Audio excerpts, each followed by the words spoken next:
So you're looking at purchasing a new boat, but you're not quite sure what to look for. Well, I'd put them in sort of two categories. First thing is like the aesthetics, like what it looks like, and then the mechanical part, like we got the engine in there, the transmission, the trailer, the functionality of the trailer, how it hooks up to the back of the car, and the steering.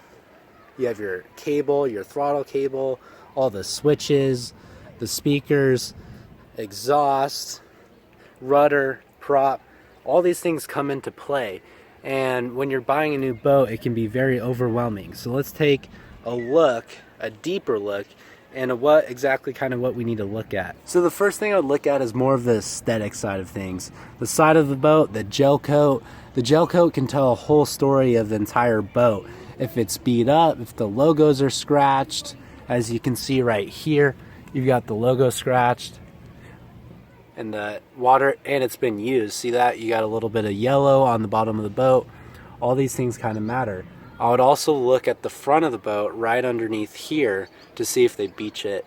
I mean, it's not a big deal if they beach it, but it definitely starts grinding it up and you start losing that first layer of the gel coat. We come up to the rub rail. It's this part right here on the top, and you can see it tells an entire story of the boat. How are these people driving the boat on the water? Are they dinging it on the docks? Are there big dents on it? That's what this is made for. And you can see there's a little bit of scratches right here, but that's just from the dock. It might even come off. But stuff like this is telling a story. And if you see too much of it, you might want to be a little cautious of purchasing that boat. Then we have the back of the boat. I would definitely take a look at the rudder, see if it's been hit at all, feel the bottom of it. There's no dents on it. You can look at the sides. There isn't really any scratches or anything. Quick tip, when you're trailering it, make sure your rudder's straight, so if any rocks flick up, it's not going to ding the side of it or anything. Look at the propeller. This is pretty important. You can spin it and check it out. Make sure all of the different leaves are straight and fluid. There's no dings on it.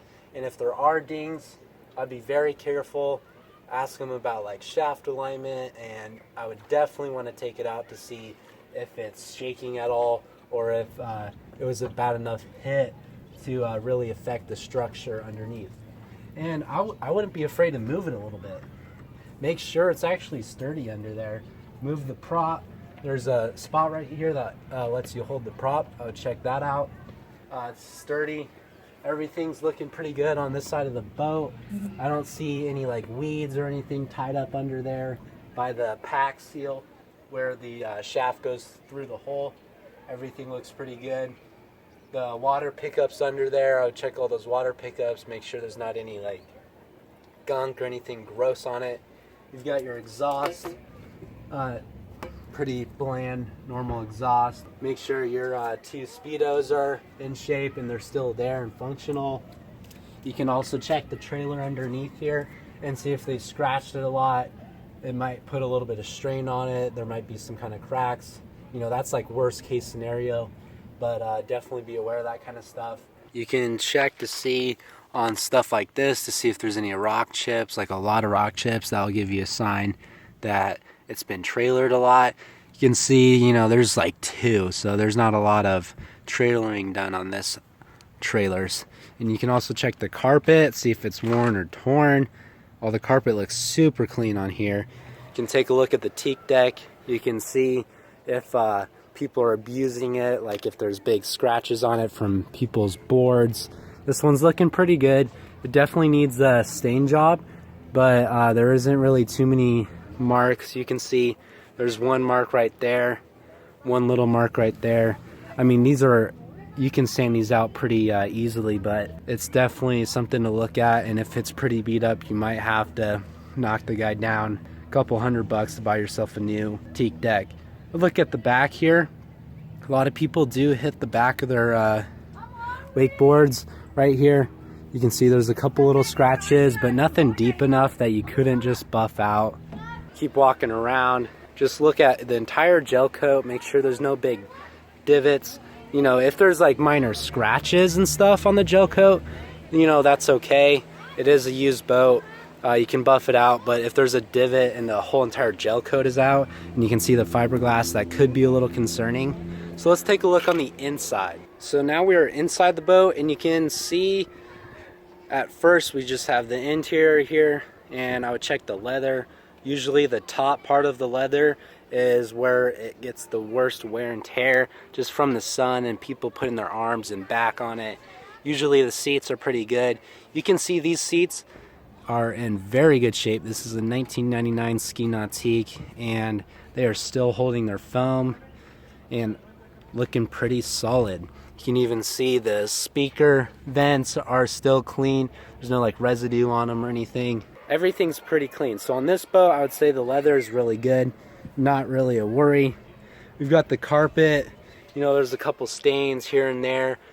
We haven't really cleaned it out or vacuumed it in a little bit, so you can see there's a little bit there, but not to worry.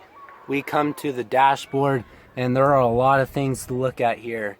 I would make sure you fully understand what's going on the dashboard with the previous owner.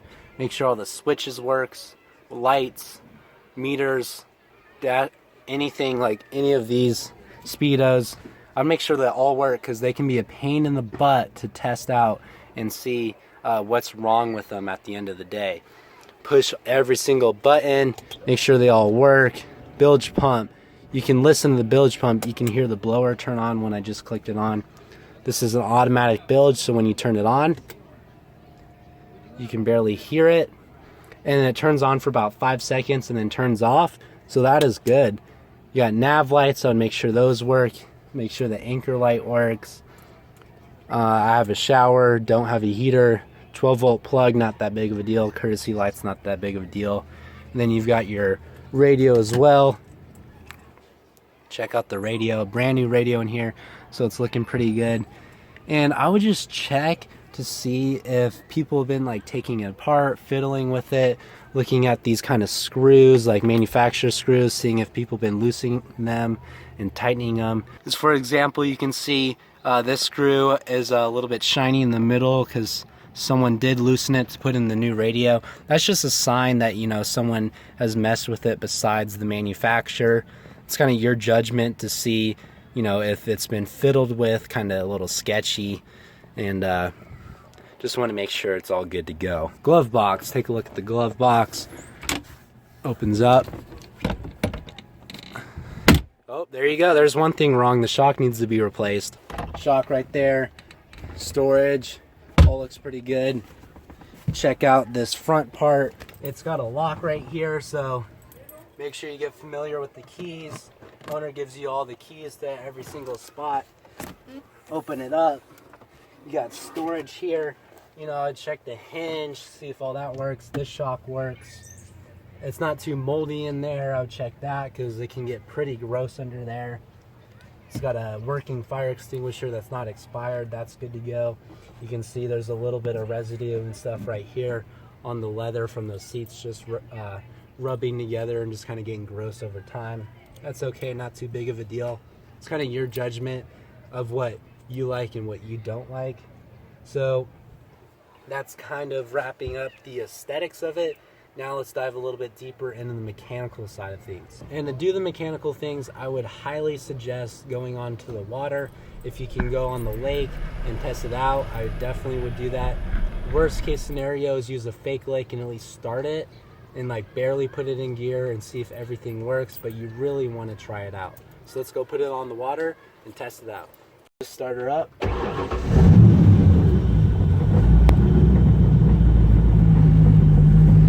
Check the oil pressure, make sure the temperature's going up, make sure it doesn't go up too high, RPM staying good. Gas is actually working. This one wasn't when I bought it. Voltage meter's working, water temp is working, air temperature is working. The depth gauge doesn't work on here. You just kind of need to find that stuff out, see what's working, what's not working, and then you're gonna see if you actually want the boat or not.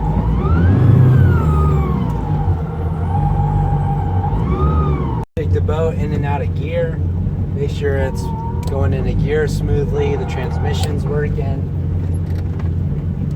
And you can see how freaking hard it is to turn the steering wheel. We're ordering a new steering cable. It's about 150 bucks. You can hear it. Sounds really crappy. So, got that needs to be replaced. Throttle cable is working pretty good. Engages the transmission quickly. And give it a little bit of gas. Revs up pretty good. I can't rev it this high right now because I'm in a 5 mile per hour zone. But everything's working pretty good. I would put it in and out of gear and take it out. Maybe do some quicker passes. But at this point, if you're happy, 95% chance the boat's going to be a good boat. You're going to notice fairly quickly if your boat is having an issue, the one that you're about to buy. If you're a little suspicious and not quite sure if it's a little, it might be like a lemon, you know, don't buy it. There's a lot of boats out there. So just keep an eye out. You know, don't be discouraged. Like if you go out and check out a boat, my dad and I, we checked out so many damn boats, it's not even funny. And this one was in pretty rough shape.